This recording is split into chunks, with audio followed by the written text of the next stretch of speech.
Quelques années après avoir perdu son mari Claude Sampère d'un cancer des poumons, Dominique Lagrousse-Sampère a retrouvé l'amour, poussée par ses enfants, Mathilda et Esteban.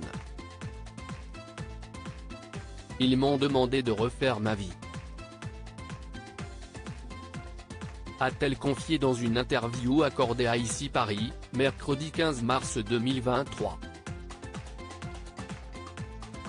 Il était l'homme de sa vie. En novembre 2019, Dominique Lagrousse-Sampère a perdu son mari, Claude Sampère, décédé à l'âge de 55 ans des suites d'un cancer des poumons. Une terrible épreuve pour l'ancien acolyte de Jean-Pierre Pernaut, qui a également succombé à un cancer des poumons, et pour ses enfants, Mathilda, 18 ans, et Esteban, 15 ans. Je vis avec cette mort qui a touché mes enfants trop tôt. Mais je ne veux pas qu'elle gagne, a confié Dominique Lagrousse-Sampère à propos du deuil et du bonheur, dans une interview accordée à Ici Paris, mercredi 15 mars 2023.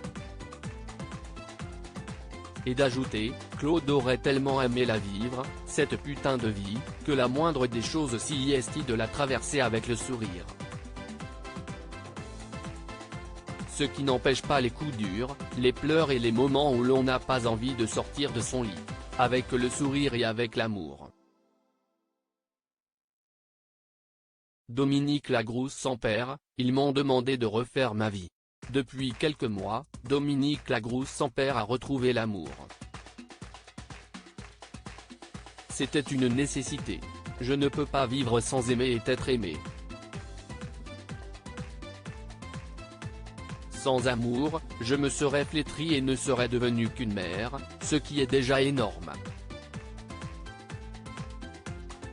Mais je pense que mes enfants ne me voulaient pas uniquement dans ce rôle, a confié l'ancienne journaliste reconvertie écrivaine. Elle a écrit un livre sur le deuil de son mari, Après l'orage, et un roman, Celle qui s'aime enfin. Ce sont d'ailleurs ses enfants, Mathilda et Esteban, qui l'ont poussée à trouver un nouveau compagnon. Ils ont su avant moi qu'en me sentant vivante et heureuse, ils le seraient aussi. Et ils m'ont demandé de refaire ma vie, a expliqué Dominique Lagrousse-Sampère, consciente qu'une bonne mère est avant tout une femme heureuse.